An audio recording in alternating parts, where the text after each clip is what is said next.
De Números, chegamos ao capítulo 9, versículos de 1 a 14.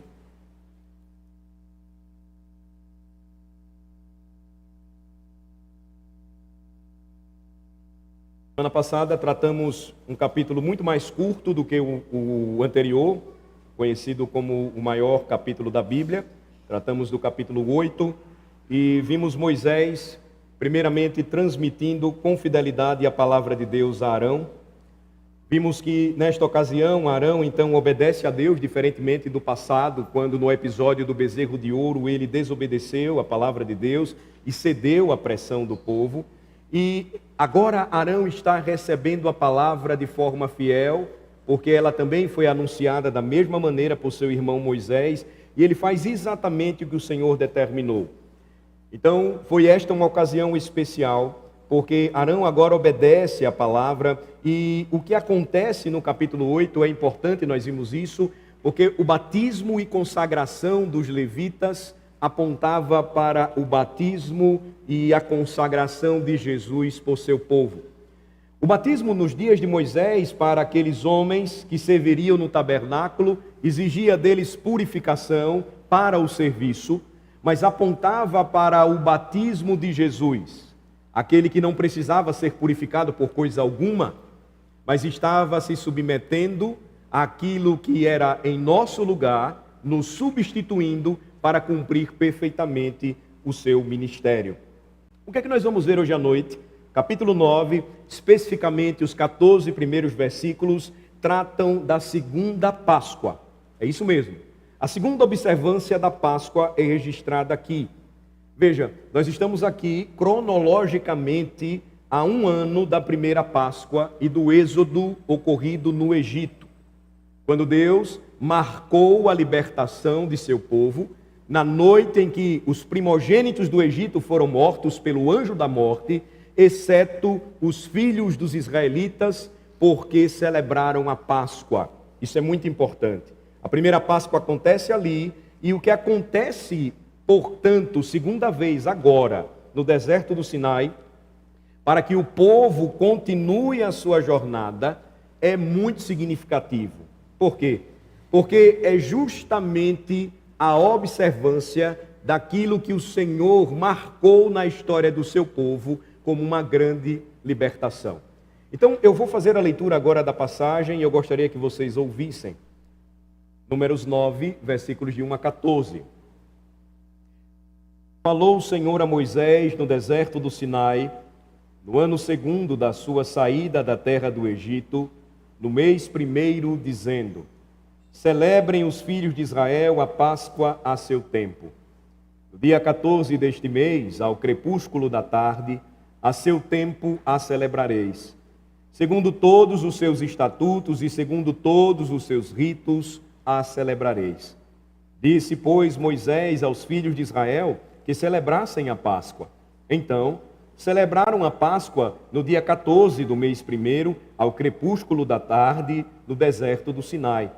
Segundo tudo o que o Senhor ordenara a Moisés, assim fizeram os filhos de Israel.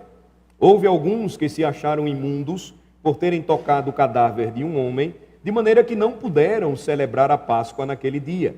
Por isso, chegando-se perante Moisés e Arão, disseram-lhes: estamos imundos, por termos tocado o cadáver de um homem. Por que havemos de ser privados de apresentar a oferta do Senhor a seu tempo, no meio dos filhos de Israel? Respondeu-lhes Moisés: esperai e ouvirei o que o Senhor vos ordenará. Então disse o Senhor a Moisés: fala aos filhos de Israel, dizendo: quando alguém entre vós ou entre as vossas gerações achar-se imundo por causa de um morto, ou se achar em jornada longe de vós, contudo ainda celebrará a Páscoa ao Senhor. No mês segundo, no dia 14, no crepúsculo da tarde, a celebrarão. Com pães asmos e ervas amargas a comerão. Dela nada deixarão até amanhã e dela não quebrarão osso algum. Segundo todo o estatuto da Páscoa, a celebrarão. Porém, se um homem achar-se limpo e não estiver de caminho e deixar de celebrar a Páscoa, essa alma será eliminada do seu povo, porquanto não apresentou a oferta do Senhor a seu tempo. Tal homem levará sobre si o seu pecado. Se um estrangeiro habitar entre vós e também celebrar a Páscoa ao Senhor, segundo o estatuto da Páscoa e segundo o seu rito, assim a celebrará. Um só estatuto haverá para vós outros, tanto para o estrangeiro como para o natural da terra. Veja que essas passagens que tratam sobre a Páscoa, elas são bem interessantes. Desde os tempos antigos, por exemplo, nos primeiros séculos da era cristã, o período da celebração da Páscoa era um período para a proclamação ou para o anúncio dessa verdade. Por exemplo, Êxodo 12 era uma passagem muito utilizada para se falar sobre esse assunto. Agora nós temos diante de nós, em Números 9, a chamada Segunda Páscoa. Lembrem-se que em Êxodo 12, por onde nós já passamos, o Senhor dá instruções para que aquela primeira Páscoa acontecesse no Egito, antes da libertação.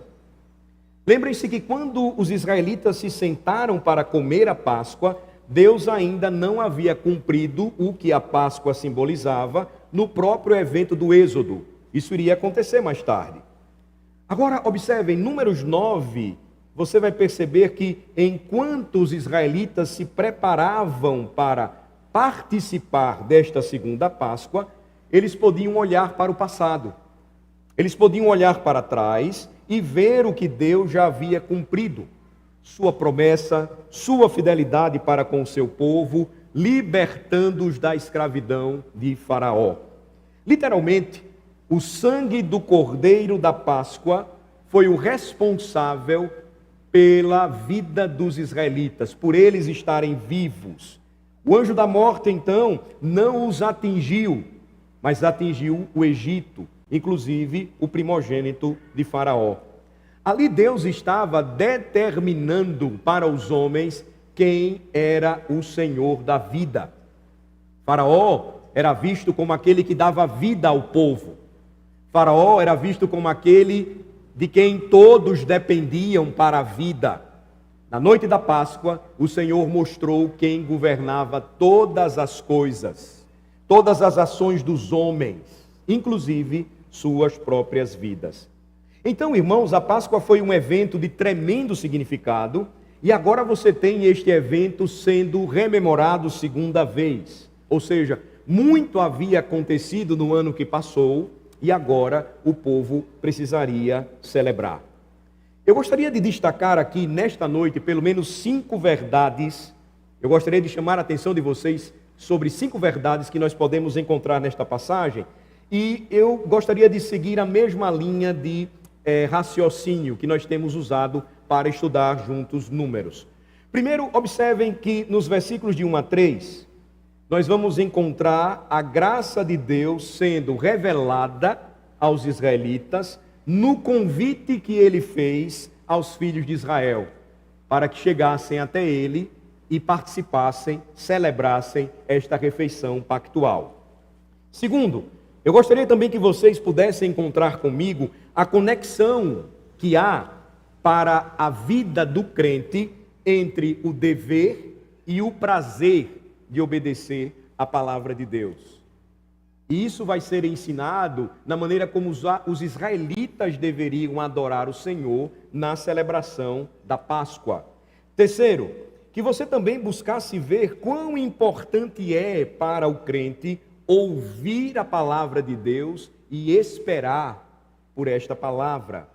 Mas especialmente nos versículos 6 e 8, esta pergunta ela vem a Moisés quando os israelitas que estão impuros, eles perguntam o que poderiam fazer para não ficar de fora da Páscoa. E você sabe que normalmente, quando alguém está em uma situação ruim, impedido de participar da ceia do Senhor, normalmente os pastores vão dizer, não tem problema, você pode vir de qualquer jeito, é importante que você venha. Nós vamos ver uma lição muito importante, interessante para nós na passagem desta noite. Quarto lugar, nos versículos 9 a 13, nós vamos perceber a resposta graciosa de Deus à pergunta que os israelitas vão fazer a Moisés. O que é que a gente pode fazer? Moisés, existe um jeito para a gente não ficar de fora? Porque legalmente falando, a gente está impedido. Nós vamos perder a Páscoa. E Moisés não diz rapidamente, não se preocupem, eu vou dar um jeito para vocês aqui. Moisés diz, não, me deixem primeiro falar com Deus. Eu preciso ouvir Deus a respeito disso. Então vem a resposta de Deus, neste quarto e penúltimo ponto. E finalmente, no versículo final, eu gostaria que vocês também vissem algo maravilhoso, que é a prefiguração da graça de Deus, no convite também que ele faz aos estrangeiros, aos povos gentios, para que juntamente com Israel não ficassem de fora da Páscoa, mas participassem juntamente com eles desta grande festa.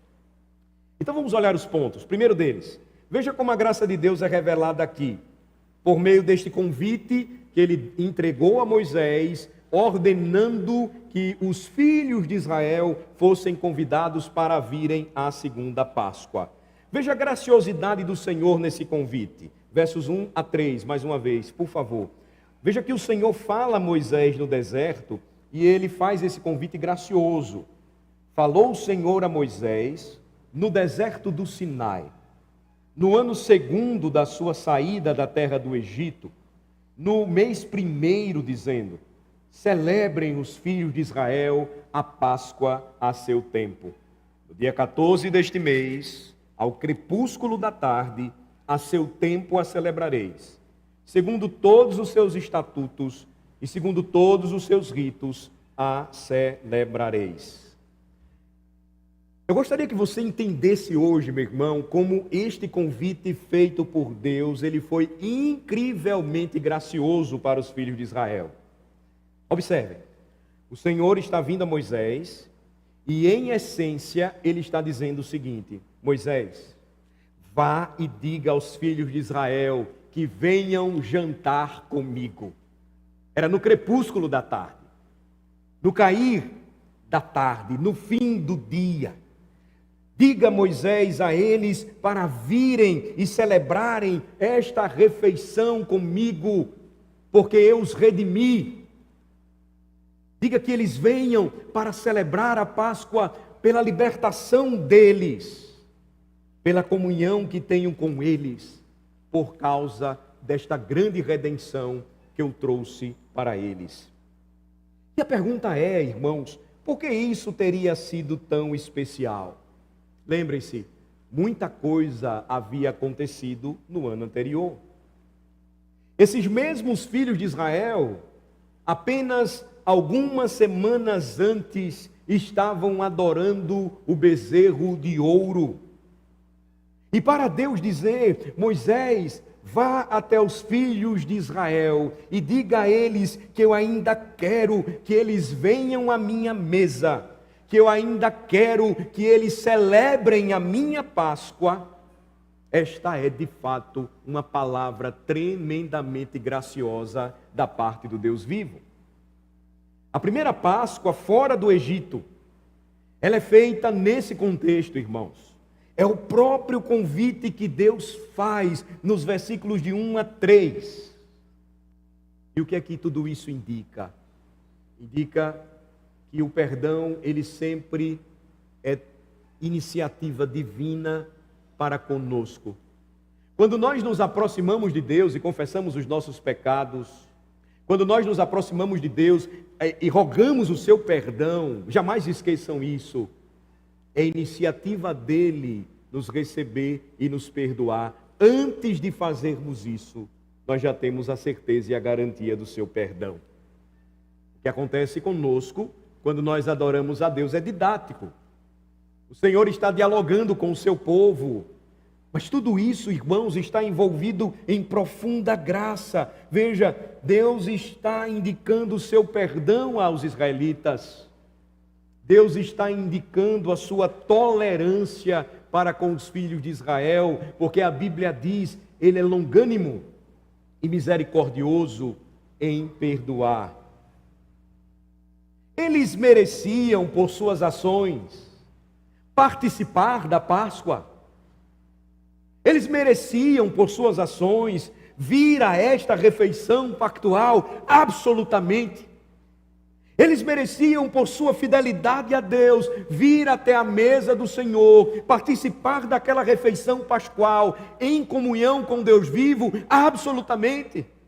Eles mereciam, pelo histórico de sua obediência, vir à mesa de Deus, comer com Ele e desfrutar desta grande comunhão. Absolutamente não. Mas o que Deus fez? Notem, meus irmãos, qual foi a iniciativa divina. Ele estende o convite de qualquer maneira. Ele diz a Moisés: vá dizer ao povo que assim como eu ordenei a você, assim como você escreveu no Êxodo, que no 14º dia do primeiro mês, eu quero que meu povo venha e celebre a Páscoa na minha presença. Comam comigo. Diga a eles, Moisés, para que venham e façam isso, apesar de tudo o que aconteceu no ano anterior, eu já perdoei. E essa é uma grande verdade para nós, irmãos. Somada aos textos da liturgia nesta noite, do Salmo 32, principalmente, nós é que teimamos em nos arrastar e remoer pecados que o Senhor já perdoou. Que a Bíblia diz, Ele os lançou no mais profundo mar do esquecimento. Quando a sua lembrança sempre é: venham até a mim. Pois mesmo diante do que vocês fizeram no ano passado, eu perdoei vocês. Venham. Diga a eles, Moisés, para que venham. Esta primeira verdade, irmãos, em Números 9, de fato é uma palavra de graça da parte do Senhor. Revela o seu perdão e a sua misericórdia para com o seu povo.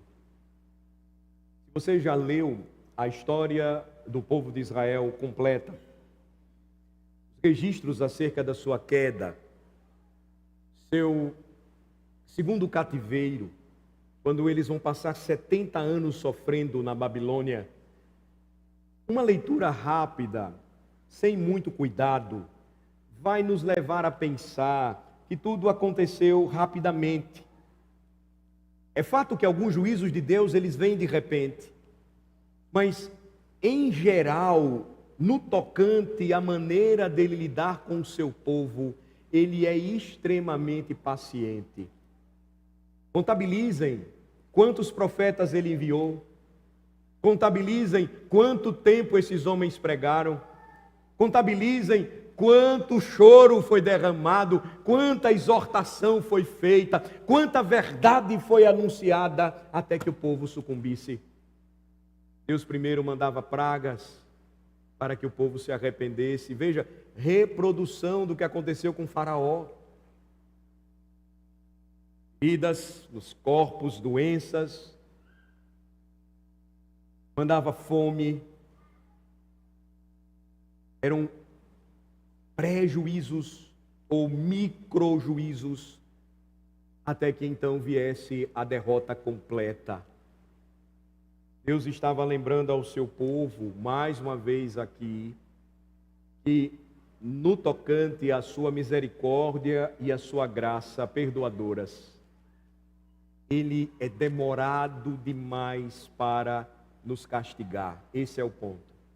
Esse é o ponto. Em segundo lugar, veja também a conexão na história da segunda Páscoa entre o dever e o prazer do crente em obedecer os mandamentos de Deus através da adoração. Veja os versículos 4 e 5. Observem, por favor. Disse, pois, Moisés aos filhos de Israel que celebrassem a Páscoa. Então, celebraram a Páscoa no dia 14 do mês primeiro, ao crepúsculo da tarde, no deserto do Sinai, segundo tudo o que o Senhor ordenara a Moisés, assim fizeram os filhos de Israel. Moisés então chama a atenção especial para a resposta do povo ao convite feito pelo Senhor. Moisés diz aos filhos de Israel para que observassem a Páscoa, e então ele dá aqui no registro em Números a visão instantânea que ele teve de como o povo respondeu.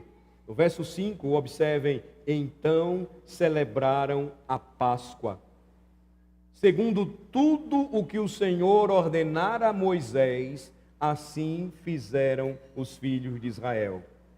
O registro que Moisés faz está mostrando que os israelitas imitaram exatamente o que Deus havia dito, e que Moisés transmitiu fielmente pela pregação, e eles estavam fazendo realmente aquilo que Deus os mandou fazer.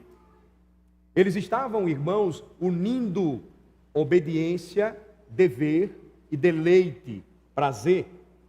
Se vocês observarem depois cuidadosamente, vocês vão perceber que os versos 2 e 3, onde contém a ordem do Senhor dada a Moisés, ela é reproduzida pelos israelitas no versículo 5. Por que isso é significativo? Porque lembrem-se da história. Semanas antes, o bezerro de ouro significou o que na história do povo de Israel? Que eles fizeram tudo ao contrário do que Deus havia ordenado. Não terás outros deuses além de mim. Não farás para ti imagem de escultura, não as adorarás, nem lhes darás culto, porque eu sou o Senhor, teu Deus. O que está aqui agora sendo testemunhado são os servos de Deus fazendo exatamente o que o Senhor havia dito para eles fazerem. No passado, eles fizeram exatamente aquilo que Deus disse para eles não fazerem. Agora, qual é a resposta do povo ao gracioso convite de Deus? Moisés então precisa parar para dizer que eles fizeram exatamente como Deus determinou que fosse feito.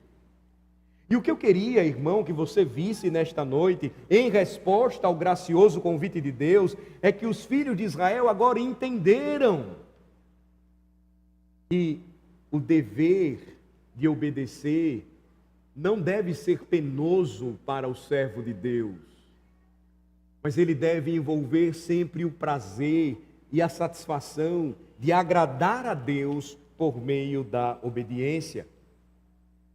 Os crentes em Israel então estavam envolvidos nisso aqui, eles estavam envolvidos em um deleite obediente e em um dever deleitoso.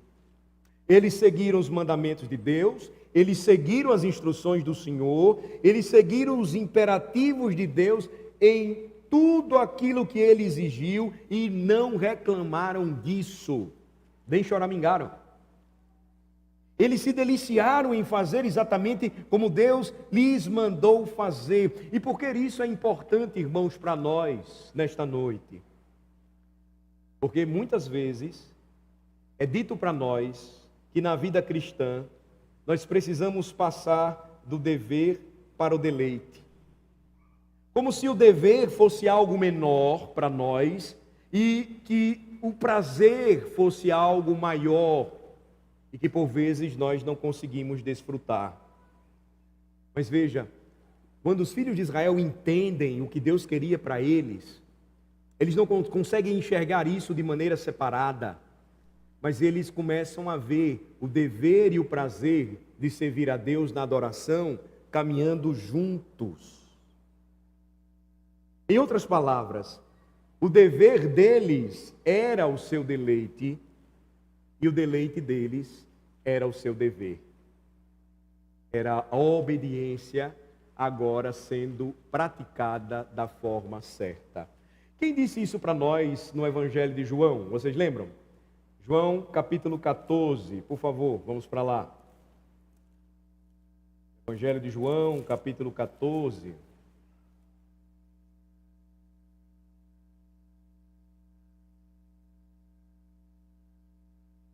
Verso 21.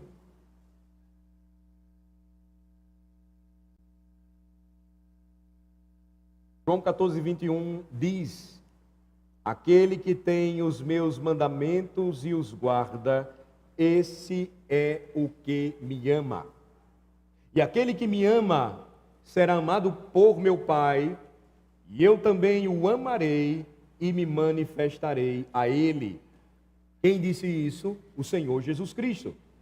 Quem disse isso? O amado da sua alma. Verso 23, respondeu Jesus: se alguém me ama, guardará a minha palavra, e meu Pai o amará, e viremos para ele, e faremos nele morada. Quem não me ama, não guarda as minhas palavras, e a palavra que estáis ouvindo não é minha, mas do Pai que me enviou. Jesus diria mais adiante aquilo que o Pai sempre ensinou ao seu povo: o dever não pode estar separado do deleite. A obediência verdadeira da parte do povo de Deus é fruto do seu amor ao Senhor. E aqui é importante, talvez você não seja cristão, e você acha que deve fazer alguma coisa para alcançar o seu lugar na presença de Deus ou ser salvo por Deus. Tenho uma notícia ruim para você: você não pode fazer nada para agradar a Deus a fim de que alcance a sua salvação. Mas eu tenho uma boa notícia para você: Deus nos deu um Salvador maravilhoso. Deus provou o seu grande amor ao mundo quando enviou o seu Filho unigênito, Jesus Cristo, para que todo aquele que nele crê não pereça, mas tenha vida eterna. De modo que, se nesta noite você crê em Jesus como seu Senhor e Salvador, tenha certeza, você será feito filho de Deus. Transformado em filho de Deus, o que é que vai acontecer com você? Agora você fará, por amor ao Senhor, a obediência na sua vida, o seu prazer. Você terá prazer em fazer a vontade de Deus. Veja, certa vez, Isaac Watts compôs diversos hinos.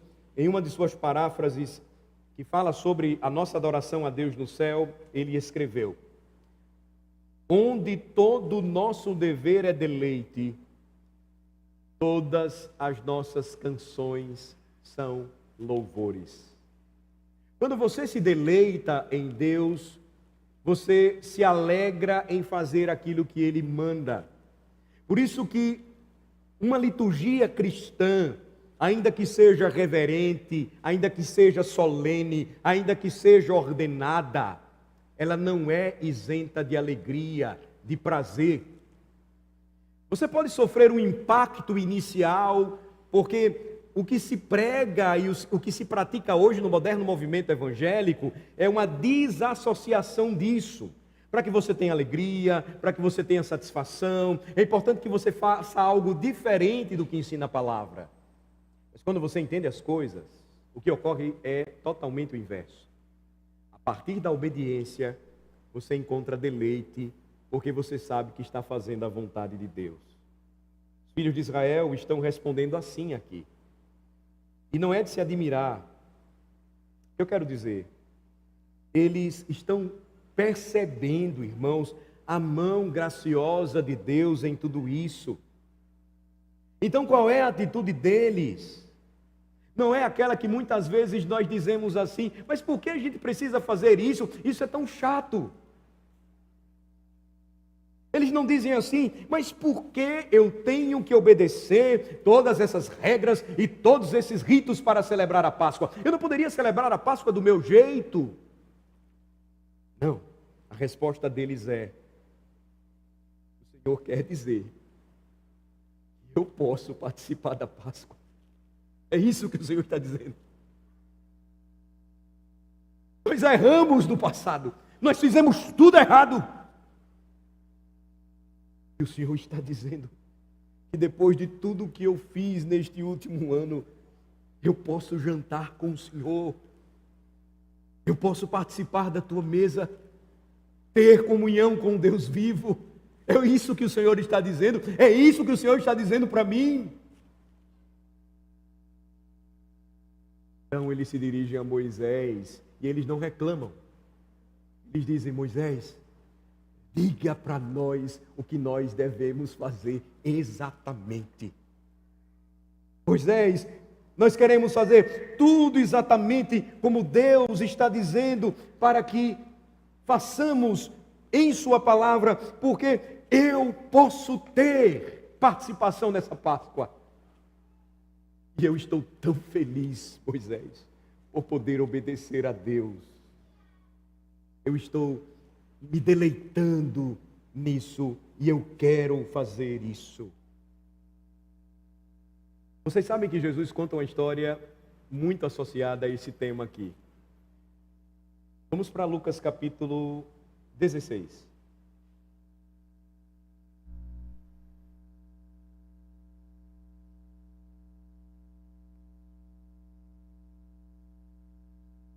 Lucas 15, na verdade. Vocês lembram da famosa parábola do filho pródigo? Quem não a conhece? E normalmente o destaque principal é na figura do pródigo. A primeira parte da parábola fala sobre este filho que um dia decide deixar a casa de seu pai, pedir a sua herança, o que era algo realmente terrível, porque como é que você pede a herança de um pai em vida? Porque o filho, o que herdava do pai, deveria ser recebido com responsabilidade para cuidar dos seus. Ele pede tudo, vai para uma terra distante e vai gastar tudo com prostitutas e com bebedeiras, e ele vai desgraçar todo o dinheiro a ponto de não ter mais nada, e vai trabalhar num lugar humilhante para um judeu, que era numa pocilga, no chiqueiro, dando alimento aos porcos. A miséria dele foi tamanha que ele começa a desejar a comida que os porcos comiam. Vocês conhecem a história? Até que ele cai em si, e em determinado momento da parábola, Jesus conta que ele diz: quantos trabalhadores de meu pai têm pão com fartura e eu aqui morrendo de fome, então vou me levantar, vou voltar para a casa do meu pai. Quando o pai o vê de longe, e a ideia é que o pai já estava esperando que um dia isso acontecesse, ele não perdeu a esperança de que o pródigo voltasse. Ele então vai ao encontro do filho, ele o abraça, ele coloca um anel no seu dedo, ele manda os seus servos então preparar uma grande festa, uma grande refeição para ele, matando um novilho gordo. Eu vou ler aqui para vocês a passagem a partir do versículo 20, observem, Lucas 15. E levantando-se foi para seu pai, vinha ele ainda longe quando seu pai o avistou, e compadecido dele, correndo, o abraçou e o beijou. E o filho disse: pai, pequei contra o céu e diante de ti, já não sou digno de ser chamado teu filho. O pai, porém, disse aos seus servos: trazei depressa a melhor roupa, vestiu, ponde-lhe um anel no dedo e sandália nos pés. Trazei também e matai o novilho cevado, comamos e regozijemo-nos, porque este meu filho estava morto e reviveu, estava perdido e foi achado, e começaram a se regozijar. Essa é a primeira parte da parábola. Mas você sabe que Jesus, quando contou essa parábola, ele também falou de um irmão mais velho. O irmão mais velho, ele parece ter pensado que recebeu a ponta curta da vara do pai por causa da misericórdia de Deus demonstrada no amor do pai com o filho que foi perdoado, o filho pródigo perdoado. Você sabe, aquele filho mais velho, ele foi obediente a vida toda. E ele nunca teve uma festa como aquela que o pai deu ao filho pródigo quando ele voltou, todo malamanhado, sujo. Ele voltou empobrecido, ele gastou a herança. Quer dizer, parte de bons recursos de seu pai. E aqui o que é que nós percebemos? Eu vou ler e depois vou tentar explicar para vocês. Verso 25. Ora, o filho mais velho estivera no campo. E quando voltava, ao aproximar-se da casa, ouviu a música e as danças. Chamou um dos criados e perguntou-lhe o que era aquilo. E ele informou: veio teu irmão, teu pai mandou matar o novilho cevado, porque o recuperou com saúde. Ele se indignou e não queria entrar.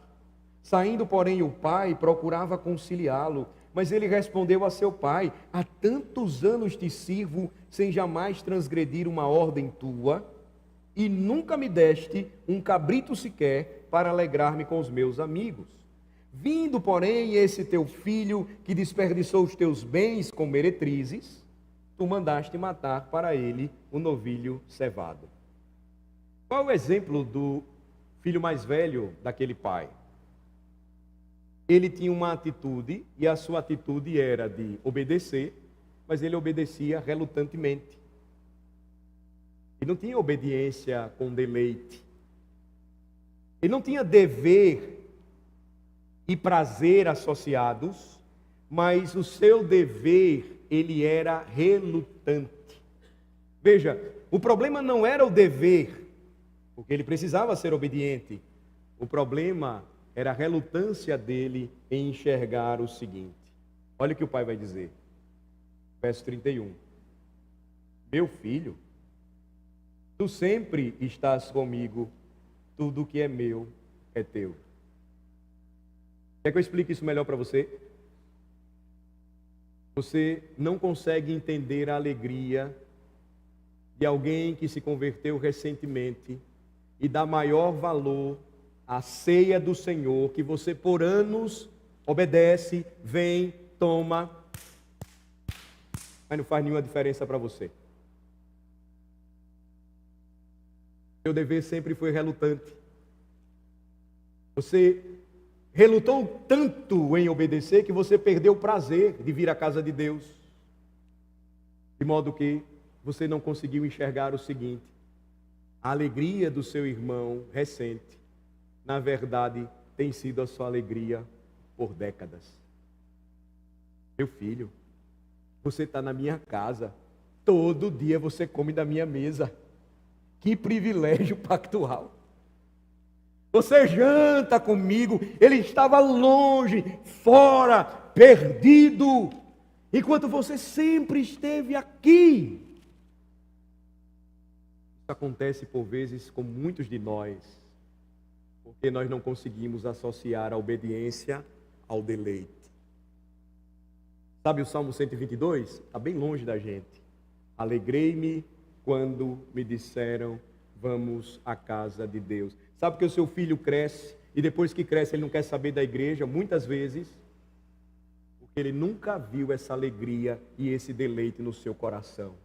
Mas se você fizer isso, seu filho pode ir para o lugar mais distante que for, e a primeira coisa que ele vai procurar é uma igreja para ir. Pode doer, mas é a verdade. Em seu coração, ele nunca conseguiu perceber essa associação entre o seu dever e o prazer em servir ao Senhor.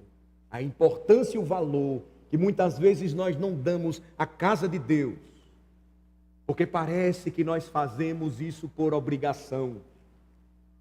Olha a resposta daquele pai: meu filho, tu sempre estás comigo, tudo que é meu é teu. Entretanto, era preciso que nos regozijássemos e nos alegrássemos, porque esse teu irmão estava morto e reviveu, perdido e foi encontrado. O problema não é o dever, o problema é a relutância. O que é que Números 9 então registra, irmãos? Registra os filhos de Deus agora se deliciando com o seu dever. A obediência se tornou prazerosa. Logo, o prazer se tornou obediência. Lembre-se, não há melhor maneira de você demonstrar amor ao Senhor, que salvou você da morte e das trevas, do que você ser obediente. Era o dever deles se deliciar no Senhor, em obediência, e eles estavam então se deleitando com este dever. Por quê? Porque a graça de Deus, quando opera em nós, ela opera de tal forma que nós passamos agora a amar obedecer a Deus. Nós nos deleitamos em fazer a sua vontade. A graça de Deus, irmãos, ela produz em nós uma devoção e uma piedade que nos conduz a isso. E é desse modo que nós conhecemos a Deus e nos deleitamos nele. Declaramos hoje juntos o fim principal do homem. Agora é redescoberto por nós. Lembrem-se, Asaf por um momento vacilou, Salmo 73. Asaf por um momento achou que não valia a pena ser obediente a Deus. Ele começou até a invejar os ímpios que de forma desobediente aparentemente eram mais felizes, mais prósperos, até que ele pisou os pés no santuário. Tudo mudou. E aí diz Salmo 73, que quando ele se encontrava no conselho de Deus, ele então experimentava de fato da sua glória. Se nós nos sentimos mal em vir à casa de Deus, se nós não temos prazer em vir à casa de Deus, se nós não nos esforçamos em obediência a comparecer na presença de Deus, nós então estamos fazendo como aquele filho mais velho de um pai que estava esperando com tanta fé o retorno do pródigo. Há tanto tempo estamos aqui e não temos percebido que o Senhor não tem nos deixado faltar coisa alguma. Certa vez um pastor, ele pregou de uma forma bem interessante e chamou a atenção a forma muito simples como ele aplicou o que nós estamos vendo aqui. E ele disse assim: por vezes nós queremos buscar grandes banquetes lá fora e desprezamos o feijão com arroz dominical que o Pai tem dado para nós e nunca tem faltado da nossa mesa. Feijãozinho com arroz, do pastorzinho que está lá todo domingo pregando, nós desprezamos, porque nós geralmente nos encantamos com aqueles banquetes que estão sendo oferecidos lá fora. Basta você conhecer, basta você saber a importância de valorizar a sua congregação e valorizar aquilo que Deus tem dado para você. E eu digo isso no sentido geral, né? Não somente no sentido da pregação, para que você então descubra a verdadeira motivação e deleite para que você seja obediente. Assim, meus irmãos, veja, os mandamentos de Deus não se tornarão penosos para nós, quando nós compreendermos e ficarmos conscientes de que é a graça de Deus operando em nós que vai nos fazer viver em obediência e prazer, e nós seremos capazes de dizer como o salmista, Salmo 119, quanto amo a tua lei, é a minha meditação de dia e de noite. Terceiro lugar, veja também, irmãos, quão importante é para nós ouvir e esperar pela palavra do Senhor. Veja lá em Números 9, versículos 6 a 8, por favor. Houve alguns que se acharam imundos por terem tocado o cadáver de um homem, de maneira que não puderam celebrar a Páscoa naquele dia. Por isso, chegando-se perante Moisés e Arão, disseram-lhes: estamos imundos por termos tocado o cadáver de um homem. Por que havemos de ser privados de apresentar a oferta do Senhor a seu tempo no meio dos filhos de Israel? Respondeu-lhes Moisés: esperai, e ouvirei o que o Senhor vos ordenará. Existem alguns homens que são impuros, e aqui você tem essa informação. Eles aparecem aqui, eles ocorrem aqui. Talvez alguns tenham perdido um membro da família, uma mãe, um pai, um cônjuge, filhos, tios, sobrinhas, seja qual for o caso, e eles foram expostos a pessoas mortas. Havia uma regra para se adorar em Israel: se o israelita tivesse sido exposto a um cadáver, cerimonialmente ele ficaria impuro por uma quantidade de números e dias.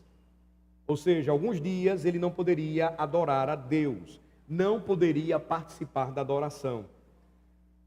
Mas o caso aqui é o seguinte: a Páscoa não acontecia todo dia do Senhor.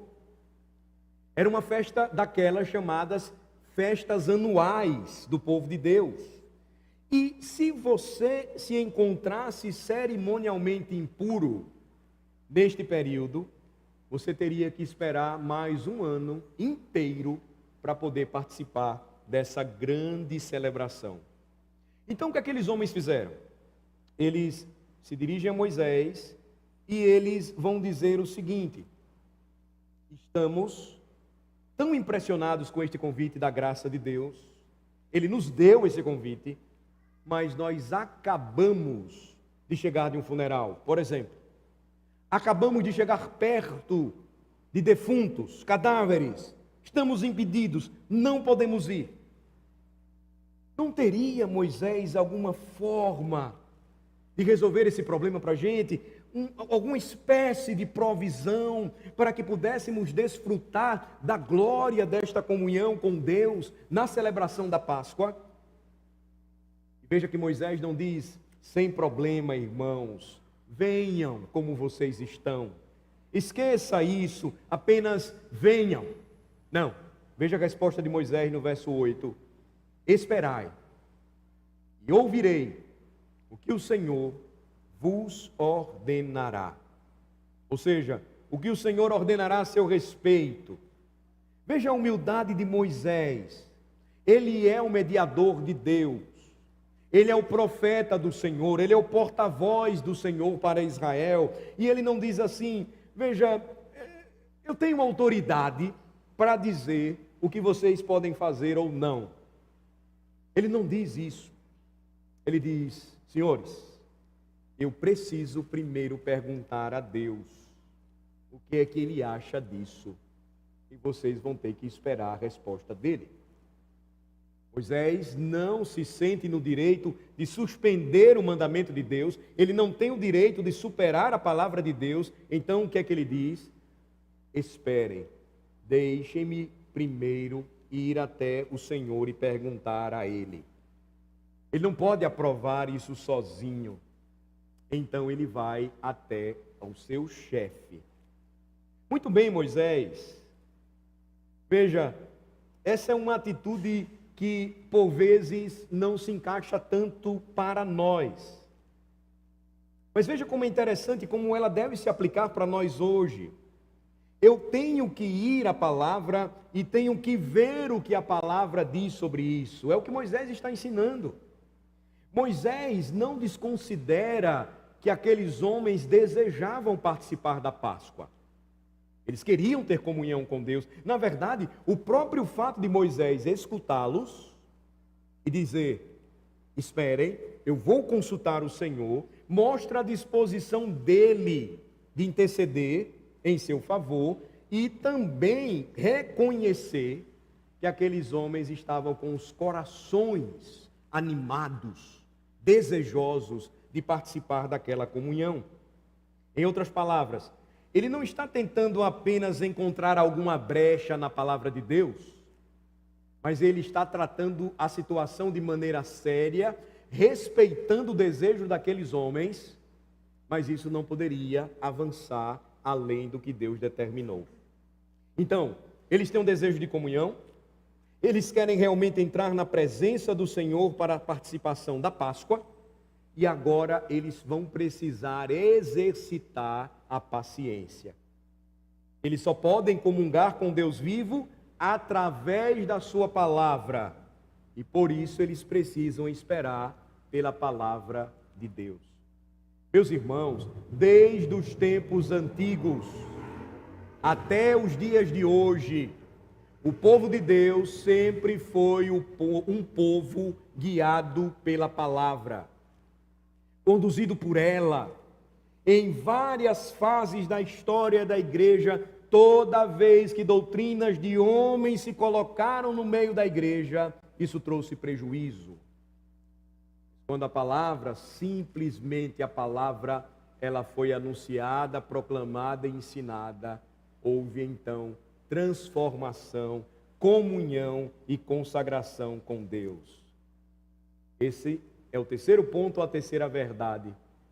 Agora isso nos conduz para o quarto e penúltimo ponto, que é a resposta de Deus.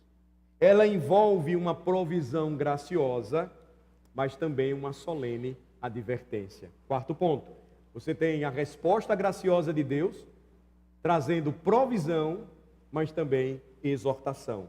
Versos 9 a 13, por favor. Então disse o Senhor a Moisés: fala aos filhos de Israel, dizendo: quando alguém entre vós ou entre as vossas gerações achar-se imundo, por causa de um morto, ou se acharem jornada longe de vós, contudo ainda celebrará a Páscoa ao Senhor.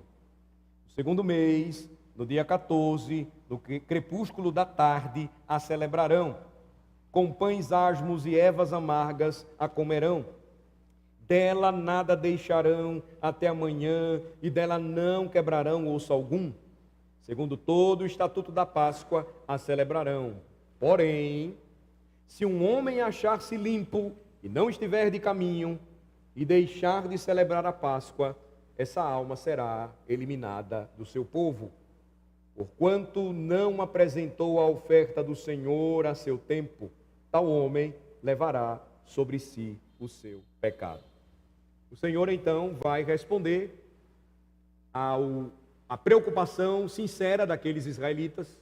Moisés vai consultá-lo, o Senhor vai oferecer uma provisão graciosa, ele vai dar uma exceção para eles, e ele então se volta e diz a Moisés: isso faz todo sentido, Moisés, realmente, de fato, e é isso aqui que você deve fazer. Haverá uma Páscoa de reposição para eles um mês depois. E de fato o Senhor aborda uma condição que os homens nem mesmo levantaram. Veja, ele vai dizer: se alguém estiver cerimonialmente impuro por causa da proximidade de uma pessoa morta do funeral, ou se um homem estiver em uma longa jornada, vamos marcar uma data de reposição e eles poderão vir e ter comunhão comigo na Páscoa. O Senhor ainda tratou de um outro caso. Pode ser que alguém esteja em viagem. E essa viagem é longa, ela é necessária. E quando ele volta, ele pode participar então, no próximo mês, de uma Páscoa, que será feita com exceção, e ele terá comunhão comigo. Esse quarto e penúltimo ponto, então, irmãos, aponta para nós a maneira como o Senhor, ele fornece provisão, por meio de uma exceção, que ele determina em sua palavra, e que revela a sua generosidade. Revela também a sua bondade nessa provisão, porque ele não queria deixar nenhum de seus filhos longe desta mesa, afastado dela. É curioso que nós temos um costume muito estranho, e como presbiterianos jamais deveríamos tê-lo, se fôssemos presbiterianos de verdade, conhecedores da palavra e dos seus documentos de fé. Normalmente, quando a gente está em pecado, a gente não faz o que deve ser feito, não segue os passos que devem ser tomados, e aí o presbítero na ceia, na comunhão, que é a mesa do Senhor da nova aliança, passa e vai servir a ceia, aí você está assim, ainda fecha a cara assim, ainda faz uma posição de grande humildade, sabe? E vai. Deus não disse para você fazer isso, mas você faz. Deus provê para você todo um caminho, arrependimento, fé, pela confissão sincera dos pecados. Ele recebe você e você faz. Veja, Deus trata de uma forma diferente aqueles que sinceramente eles desejam participar da ceia do Senhor. Leia depois cuidadosamente os nossos documentos, principalmente o Catecismo Maior, quando trata da ceia do Senhor, e você vai perceber que ninguém pode ser afastado da mesa do Senhor por qualquer razão que não seja aquela que exige afastamento e que só pode ser feito por meio de um processo regular de disciplina. Por isso que isso é muito sério, quando o conselho precisa tratar isso. Isso é de grande responsabilidade, desperta grande temor, tirar alguém da mesa, porque o Senhor não nos autoriza a ficar fora da mesa por qualquer razão. Mas em outras palavras, você encontra a graça. Meu filho, você está sempre comigo. Tanto tempo você come na minha mesa. Você entende? É muito mais presença do que ausência. Veja, o Senhor preocupado com esses homens aqui, legalmente impedidos, porque cerimonialmente impuros, mas ele ainda encontra uma outra razão, que eles nem levantaram. Se alguém estiver viajando, uma longa jornada, afastado, ele deve ter esse privilégio. Por isso que a nossa confissão de fé lembra, a ceia do Senhor deve ser celebrada com maior frequência. Nós temos irmãos viajando a trabalho. Eles podem perder a ceia do Senhor. Aqui é uma vez no mês, primeiro domingo do mês. Nós temos irmãos que trabalham em rotina de escala, na segurança pública, em transporte rodoviário, e aí ele volta, perdeu a ceia e vai passar o mês todo sem comer nada. Não é isso que Deus quer.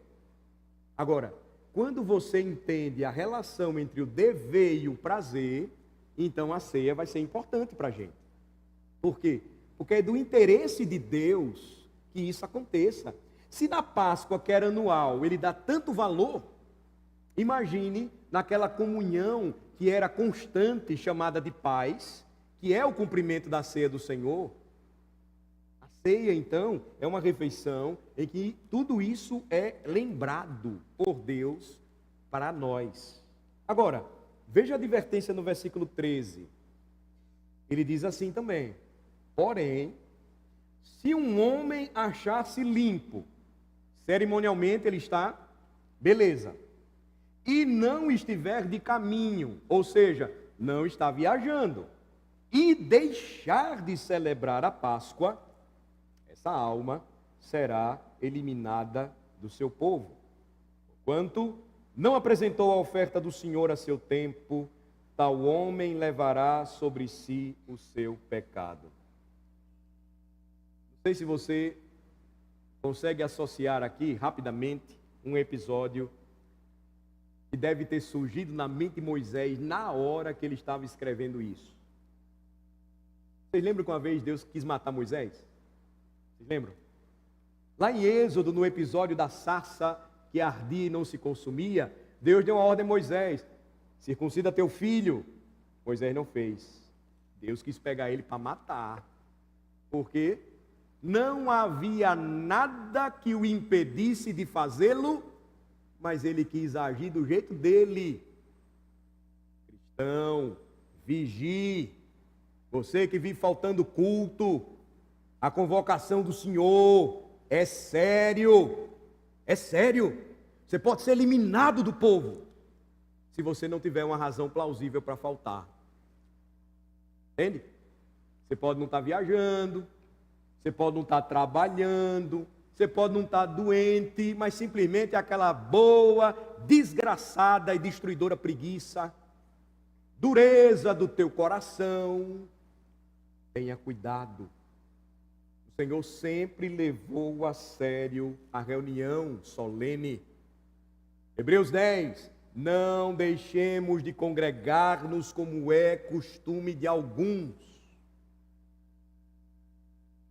Não preciso dizer que isso não se aplica a quem não pode vir. Vocês sabem disso.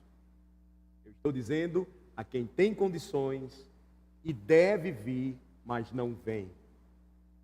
Veja a advertência solene do Senhor. Moisés está lembrando agora, imagine o que havia acontecido com ele.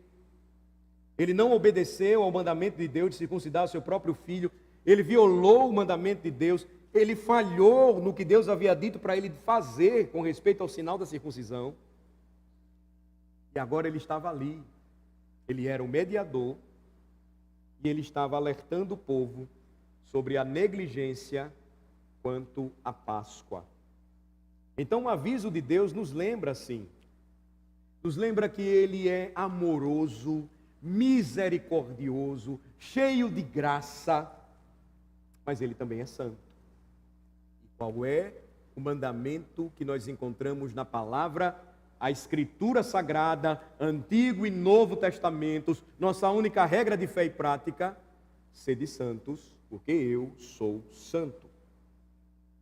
Negligenciar os graciosos sinais da aliança é um pecado sério.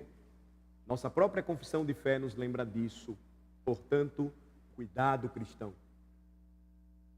Peça ao Senhor graça para que neste ano a união entre obediência e prazer caminhem juntas de maneira tal que você nunca mais vai reclamar de um grande privilégio que o Senhor tem dado a você. Enquanto muitos sofrem, enquanto muitos não têm essa liberdade que nós temos ainda no Brasil, de ir e vir, adorar ao Senhor, não despreze isso. Vemos o que a palavra da graça do Senhor nos ensina. Versículos 1 a 3. Vemos a obediência deleitosa, o dever prazeroso dos versículos 4 a 5. Vimos a pergunta daqueles que queriam observar a Páscoa, mas poderiam estar impedidos, versículos 6 a 8. E agora a provisão gentil de Deus em resposta a essa pergunta, mas também uma advertência solene nos versículos 9 a 13. Mas há uma última verdade que eu gostaria que você visse no versículo 14. É um prenúncio da graça de Deus para os outros povos, para os gentios. Prenúncio da graça de Deus para os gentios. Verso 14.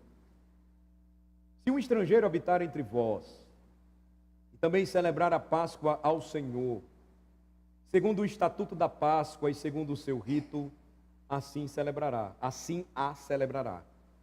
Um só estatuto haverá para vós outros, tanto para o estrangeiro como para o natural da terra. Aqui nós temos um prenúncio da graça de Deus, porque nós temos um convite para o chamado ger, na língua hebraica, que era um tipo de estrangeiro que decidiu residir no meio do povo de Israel. Existiram diversas categorias de não israelitas que viviam com as tribos no Egito, quando estavam no deserto também, ou quando os israelitas chegaram na terra de Canaã. Dentre essas classificações, você tinha os ger, ou os ger, que eram os estrangeiros residentes.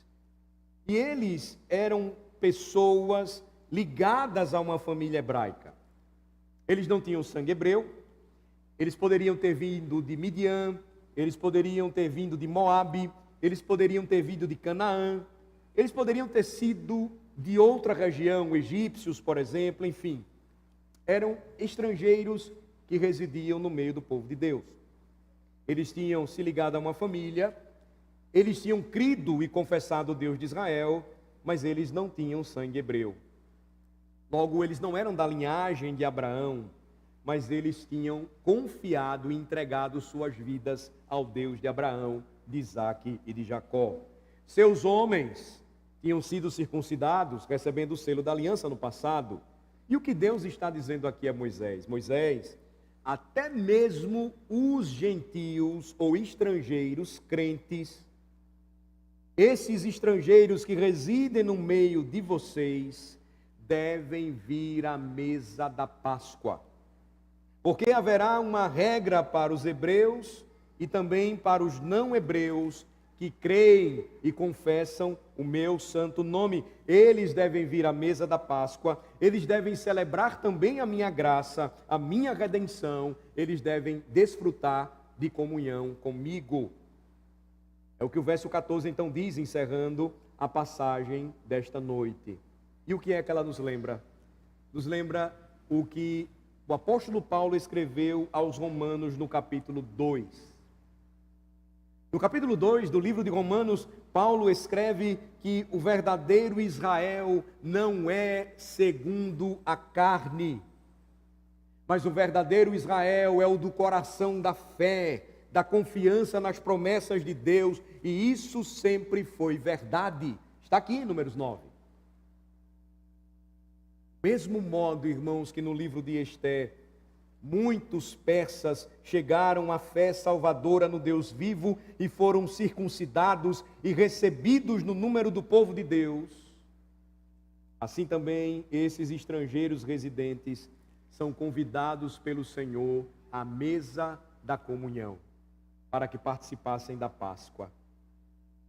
Veja que esta é uma imagem do que o Senhor faria mais adiante, em nossa própria vida, quando Jesus Cristo, cumprindo a obra da nossa redenção, Ele então espalhasse a sua graça por meio da pregação do Evangelho, e de Jerusalém, Judeia, Samaria, o Evangelho alcançaria os confins da terra. Não é isso o que o Senhor disse no Salmo de número 2 ao seu Filho Jesus Cristo? Pede-me e eu te darei as nações por herança e as extremidades da terra por tua possessão. Deus estava anunciando ou pré-anunciando o que Ele iria oferecer mais adiante. O Cordeiro da Páscoa a esses estrangeiros os ligaria à casa de Israel, e Números capítulo 9 dá provas disso. O que nós vemos então aqui, irmãos, é algo precioso. Uma palavra da graça que vem do Senhor, uma resposta de deleite obediente que deve ser a nossa resposta ao Senhor. Nós vemos uma espera na palavra do Senhor para que aprendamos em nossa caminhada a confiar e sempre descansar nele, uma provisão gentil que vem de sua parte, em resposta à nossa espera de fé. E então o prenúncio da graça de Deus aos gentios neste convite para a ceia da Páscoa. Irmãos, qual deveria ser o desejo da igreja? Que nenhum daqueles que fazem parte do nosso meio ficassem sem cear. E ninguém deixasse de experimentar daquilo que é tão deleitoso e prazeroso para a alma do crente. Pais, criem seus filhos neste propósito, incentive-os a isso, prepare os seus corações e se alegrem ao verem um dia em que ao lado de vocês eles também comem e bebem da mesa de Cristo.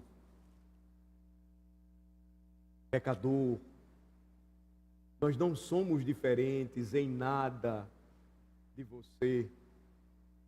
E nesta noite o Evangelho também anuncia isto, exceto o fato de que você precisa fazer o mesmo que nós, como pecadores, um dia fizemos. Corra para o Redentor. Creia no nome de Jesus. Entregue a sua vida ainda hoje a Ele. Participe desta nova Páscoa. Ele é o Cordeiro de Deus que tira o pecado do mundo. Ele é o Cordeiro que foi morto por nós antes da fundação do mundo e que reina pelos séculos dos séculos. Amém. Senhor, nós te bendizemos, agradecidos por esta palavra.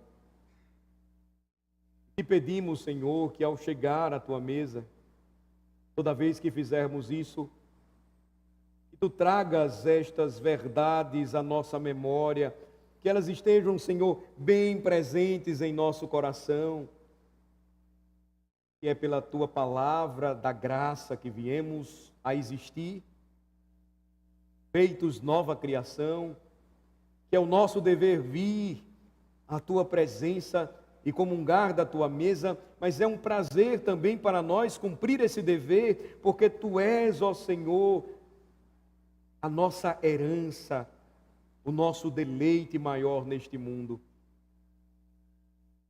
Sejamos lembrados, Senhor, que qualquer pergunta que fizermos deve ser respondida pela palavra do Senhor. Que as suas respostas sempre serão cheias de graça.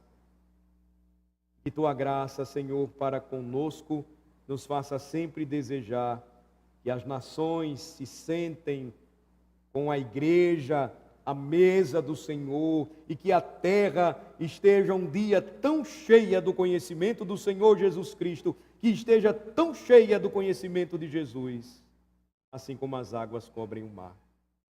Oramos e pedimos isso em nome do Senhor Jesus. Amém.